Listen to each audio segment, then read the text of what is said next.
Yes, we do understand. We have been telling people to come inside so that we can start. We already delayed for 10 minutes. Yes, human nature, we all social animals. So after this lockdown, we are doing this so people have not started stop talking to each other. So that is why we need to start. We cannot wait further.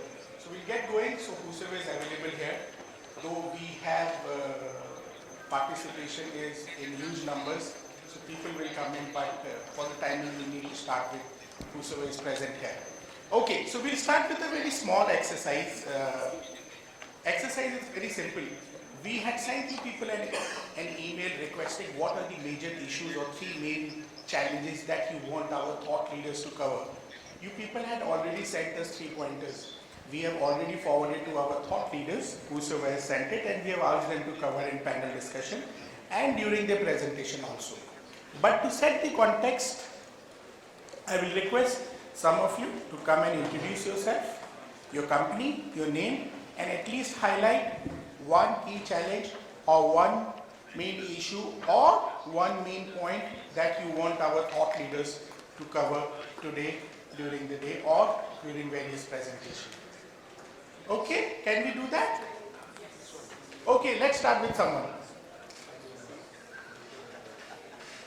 Oh, I thought L&D professionals are participating who are in charge of training, learning, and shall I pick someone or someone? Yes sir, please come. Can we welcome him with big round of applause? Please come sir. I need few more active participation. Please do not hesitate. You people need to lead from the front. You people are representing the organization for learning. Hi, good morning. Thank you so much. I belongs to Brembo Break. It's an Italian company. When you know the formula, you will know. Okay, when it's a speed, you know. I mean what Brembo is all about. Okay, I'm sorry, we are more than 40. But if you are, within 30, you will have understand my string to this in 60 years. So thank you. And I am not from L&D. I am a country HR director, and leading around 3,000 people in India. We have also a holding company in China. My primary focus to come attend this is how to address L&D functions. We do a lot of trainings. We do a lot of trainings. End of the day, I mean the effectiveness is not what I am expecting. Okay, we have INR budget, but still I am not very happy. Sorry, 3 million, I said 30 lakhs. And second is that how to do alignment. Invariably, some HOD sends mail, please attend this, like you and I will meet today. Okay, what is out, take out would be not very happy. Okay, traveling around all the, from Pune and coming. And wasting several time, there's an important meeting going on, and then still I am here. So wanted to understand how the LMS will take me through to that with certain level of engagement of the people and enhancement of the competencies. Number one. Number two is the alignment. When everybody has TNI, everybody has everything, but end of the day nobody sends what exactly wanted, and we end up sending some intervention, some trainings which will take nowhere, not even 10-15%. So these are two concern points for me. Thank you. Okay, aligning and effective use of LMS. Thank you, sir. Can you please work it out? Okay. People, you need to be proactive, please. Yeah. Can we welcome her also with big round of applause after herself, please?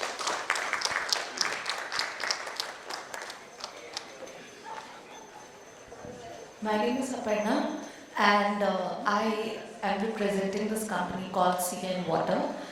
And I have one issue that I'm constantly facing. We're doing a lot in terms of learning and development.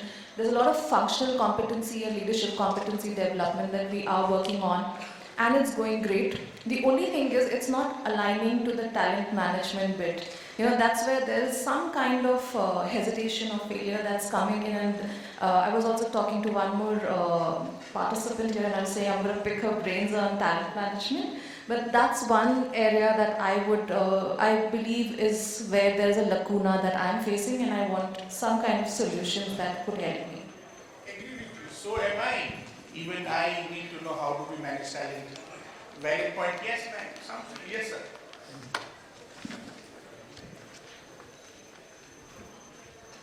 Hi, good morning. This is Wing Commander Naresh Taneja from IRB Infra. We have this conundrum. We realize the value of training and development. But what is happening is senior level is already trained and that's why they are senior. Okay. The middle level guys, they are not staying around. So the question is continuously being asked, is it worth it? Training them and they get trained and they run away. And millennials, you know, they are not likely to stick around for long. So the question of training L&D, how to match this contract requirement, yeah, that's Yes. Whether to train, not to train, invest in those resources. Interesting one. Yes, few more interesting points, please. Yes, sir, please come. Yes, sir.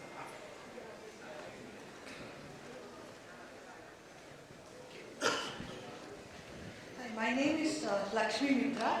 I come from Clover Infotech, we are IT service provider company. I head their academy.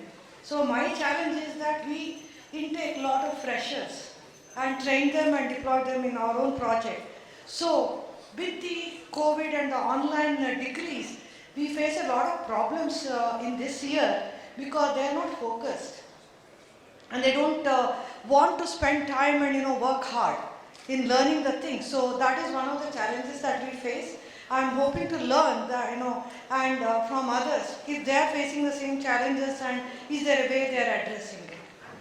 Yes, ma'am. Not about others. Again, I will handle same problem I am facing. I don't know why he doesn't want to work hard. Yes, sir. My name is Mukul Saxena. I am from Tata Power and I head training content and technology for their skill development institute. I had a question, I had 3 questions, I had sent them in. I think one of them is the most important for all of us. As you know, Tatas are very keen on ethics and values. ISO 21001, which we recently achieved, it lays down 11 principles. And one of those principles is ethics in training and education. My question is, what are ethics in training and education and how do we do it?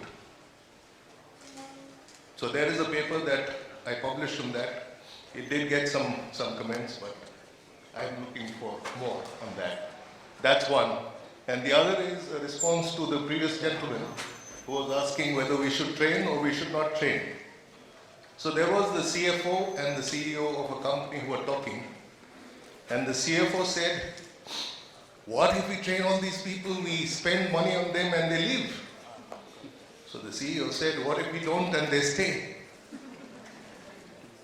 No, interesting one. Yes, that's the beauty of gathering and having beautiful answers and solutions. Okay, one last two words. Yes, after her.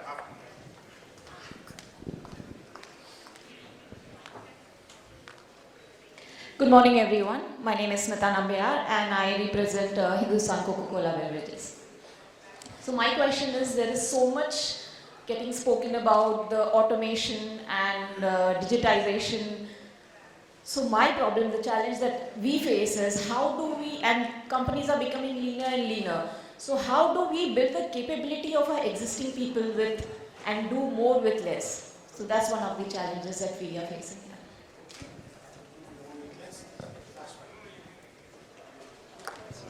Good morning, everyone. I'm Satish. I represent E-Class Services Limited. So I would like to know that what is the base strategy for the on-job training? So every time the client complains that you take longer duration for any training, that is not going to help us. So that's what. Thank you. Good morning, everybody. My name is Anand Dhruv. I represent NTT India. While all of us, basis on the industry and the verticals, are facing multiple issues specific to a set of group or set of people or basis on the level, but I think there's a major global challenge where the approach or the perspective of L&D is more of a check in the box. Have we done this? Is this training done? Is this mandate? Whereas the focus should be more on the employee life cycle. somebody who's at the introduction stage requires a little more focused and robust training on the foundation part, and somebody who's at the growth stage and the maturity stage requires a focused learning and development plans. So as a HR, as a L&D team, why are we not focusing on the entire employee life cycle management? Whereas the approach is, we have a training calendar, we have a training mandate, we have a training policy, we have a reimbursement policy, but nowhere I see the focus on the entire employee life cycle management purely from the L&D and the development perspective. So I want our leaders to throw some light on that so that we can be enlightened and we can, expand the horizon to all these verticals. Thank you. Thank you, dear. Okay. So now the context is set, sir. I understand, but because of time constraint, we need to start. But what we'll do is, after the lunch break, we'll again take few pointers. Then we still have a lot of speakers to cover points. Then we do this exercise once again during the day. But for the timing, let's get started. But before we start, another exercise for our thought leaders now. Sir, all of you, our leaders, once you have done your presentation, please take the point that you have covered. If points are not covered, then we will cover them during the panel discussion. The objective is we should cover all these points. Okay, so let's get started with our first keynote presentation by Mohit Kumar, who is the President and HR Head L&D Talent Acquisition and Management with Hindalco Industries. As a business-focused HR leader with a dynamic 27 years of career, steering organizations through complex transition and building an empowered talent workforce, cross-cultural environment is highly competitive industries. Proven expertise in defining organizational structure, human capital requirements to align HR function with business goals, providing the catalyst to enhance the capability, enable culture, optimize performance, and drive revenue and profit growth. On that note, can we welcome Mr. Mohit with big round of applause? Thank you so much for your kind words. It's wonderful to be here in person. Okay.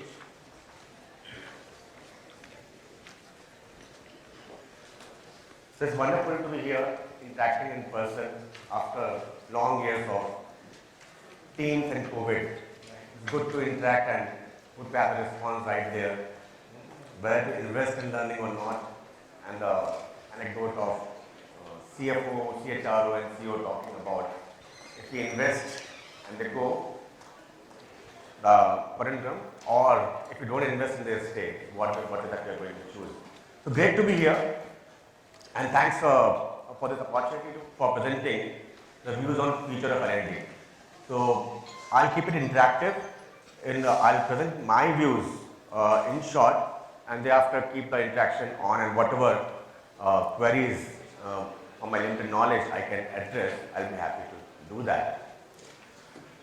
So for knowledge creation and for learning and development, our country has been known for that, and that allow me to quote from Indian philosophy by Dr. Radhakrishnan, the opening lines of Indian philosophy, that is, for thinking minds to blossom, for arts and sciences to flourish, the first and primary condition necessary is a settled society providing security and leisure. Settled, security, leisure. Anyone of us have it over here? Anyone has? Anyone who has that, these nice things? Please raise hands. Yes. But on the other hand, if we have to, for thinking minds to blossom, for arts and sciences to flourish, for learning to flourish, there has to be something settled. Right? So while we're talking about creativity, which asks for security, free time, settledness. On the other hand, we have all kind of VUCA which is happening. Yeah. We saw COVID happening. 2 years just went away. Right. Something good, something bad. Bad that we were confined into our own flats for 2 years. We thought that it is of 3 or 4 weeks. थाली बजाएंगे उसके बाद फिर जाएंगे office तो थाली बजती रही. So and teams उसके बाद में teams बजना शुरू हो गया. So that was the worst part of it. The good part of it was that the digitalization journey that would have taken around 4 or 5 years, that took perhaps 4 or 5 months, because necessity is the mother of invention. So there's a good part to the VUCA. So there's destruction and there's a creation. So Shiva and Vishnu and Brahma, they work together. There's something that is getting destroyed, and there's something parallelly getting created. COVID got over, great time. Time to invest on leadership development, time to invest on culture development, and then somewhere in some corner, the war happens between Russia and Ukraine. And what has that got to do with us? Yes, it has got to do with us. Because the international supply lines, international logistics get disrupted. So what raw material you're getting at, say $5, now you have to pay for that $25. Yeah. So all your planning goes for a toss. Happy days in March and February look very tense as we talk now, because your raw material price is going up. So that's VUCA is part of life. So if we are dealing with that kind of VUCA, where is that settled society providing security in leisure, right? Which is required for the learning and development. There has to be, because we are looking for next level of human possibility. We have to create that security, we have to create that settledness in us actually. With these thoughts in mind, with these realities in mind, when we were working on the future of learning for our organization, we researched primary, secondary, talking to thought leaders within the organization, talking to thought leaders like you, across the industry, talking to academia. What is the future of L&D? So a lot of young people work on that. I learn from them every day, exchanging their thoughts, learning from them. How do they see what is that they are learning while interacting with the thought leaders across the industry? The piles and piles of data in terms of artificial intelligence is happening, machine learning is happening. This is happening, NLP is also happening. People are going for human process work also. People are going for mindfulness also. So what is that is there for us in this VUCA, in this real scenario? What is the ask? What is the ask on the L&D professionals? And while we were going through all that research that our young people had done with a lot of passion, it has kind of presenting it to the organization in the form of what is the direction for learning and development. So I'll present that to you. That is, we call that as a Big Bang approach. Big Bang. Big Bang out and Big Bang in. Big Bang out, we all know that machine learning, big data, digitalization, that innovation at the speed of thought. As just sitting over here, there's some innovation happening somewhere in the world of learning, in the world of management. Yeah. And Big Bang in. Big Bang in is what? As it's the human being in the center of all this. It's me and you. It's me and you who are the raw material. So unless and until the capacity building is happening from within, we will not be in a position to leverage that to our advantage. As we notice that technology is a double-edged sword. While Zoom and Teams, they connect 40 people across the globe or 100 people across the globe, they disconnect your own family from you because you're on Teams and Zoom from morning 8 o'clock to night 11 o'clock. You're also socializing on the technology. So while it is connecting, it is also disconnecting us from us. Yeah? So Big Bang in is about being in touch with our own internal capacity. What is that? We have seen as the technology progress, we also see the progress on mindfulness, on heartfulness, on theory U. In case anybody in this room has experimented with theory U? So theory U is Otto Scharmer's theory. Otto Scharmer is one of the renowned thought leaders in the world of learning and development. And he is inspired by our own Patanjali. Yeah. So how to become a channel for the collective wisdom to operate through us? How to become settled that the larger wisdom, the larger intelligence can operate through us. Yeah? So the leadership development part, that is happening. NLP is happening, human process work. Anybody who has gone to ISAP labs over here? Okay, so that's the human process work which is happening. What is the impact of me on people around? What is the impact of people on me? There's a work which is happening on purpose. Okay, I am doing learning development. Why? How is it aligned to my purpose in life? That's building the inner capacity. There's a big bang out and there's a big bang in. And in the middle we are there. I hopefully will find ourselves. Yeah, it is here. So that's part of our strategy pillar to work on both the advancements, right, in the technology outside and the technology inside, the inner technology. For leveraging the technology outside, working on the technology inside is also equally important. So this is the work on big data, digitalization, machine learning. We are all used to social media. Even for this conference also there is a lot happening on the social media. Augmented reality, virtual reality.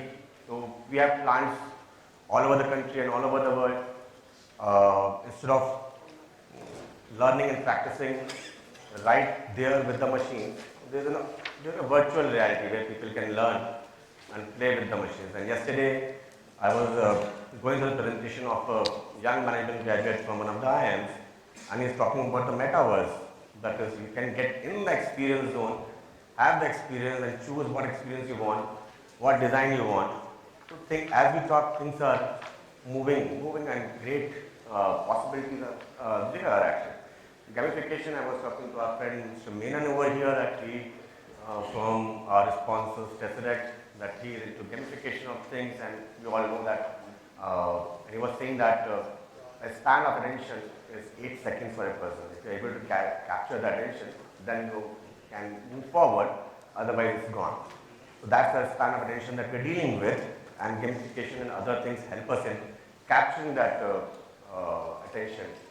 We all know, we are from the learning professionals, what is cloud learning, analytics. That's the big bang out, which is happening as we are talking. Something is happening in Tesla, something is happening in Google, something is happening somewhere. And tomorrow, will it make a difference to us? The answer is yes. If somewhere in some other continent, the war between two countries is making a difference onto us, so all this, what is happening, is all interconnected. So that is what it is, the interconnected outside world. Big bang in, that is the holistic wellness. As we saw in last years of COVID, the need to be resilient was so high. People went through a lot of trauma and stress, either personally or even looking at the other human beings. While there were other things happening around, put a lot of stress. How do we talk about holistic wellness? How do we deal with the holistic wellness? Taking care of our body, mind, heart, and soul. So that's the holistic wellness, resilience. Following this way of life, bouncing back is also a way of life. Where do we reside? On the fall or on the bounce back? So that's the resilience. Empathy. Are we available to ourselves? Do we know what is happening to ourselves? Are we empathetic to ourselves? And if we are, chances are that we'll be available to the person sitting next to us, at home, at office. Right? So are we compassionate to our own selves? If we are, chances are that we'll be compassionate to others. Meditation practices, exploring what is there within. There's a galaxy and there's a cosmos around. Somebody has watched Interstellar, we're talking about inter-galaxy journeys. That's fine. Can we have a journey within? There's a galaxy over there. The spiritual leadership, self-awareness. What do I do? Why I do that? And being aware of my patterns, can I choose the patterns which are more functional every day? Everything is great, everything can be better. Yeah, all of us are great, but we all can be better version of ourselves. That's self-awareness. Purpose alignment, ikigai, what am I here for, what I get paid for, that diagram. Yeah. So if what I get paid for and if that is what excites me, my life is sorted. So is yours. Theory I just talked about, human process work, mythology and storytelling, that's a condensed knowledge, that's a condensed wisdom. Whatever mythology it is, whether it is Greek mythology, whether it is Indian mythology, whether it is Chinese mythology, whether it is Mayan mythology, whatever. You know, it's condensed human wisdom, condensed sutras over there about life, about experiences that people have traveled. I began with that quote of Dr. Radhakrishnan. There were people, there are people, it's the land of rishis who experimented, explored life and condensed that in the form of mythological stories. Are we available to listen to that message of experiments of multiple millennia? So in the organizations, will the bureaucracy rule or will the humans rule?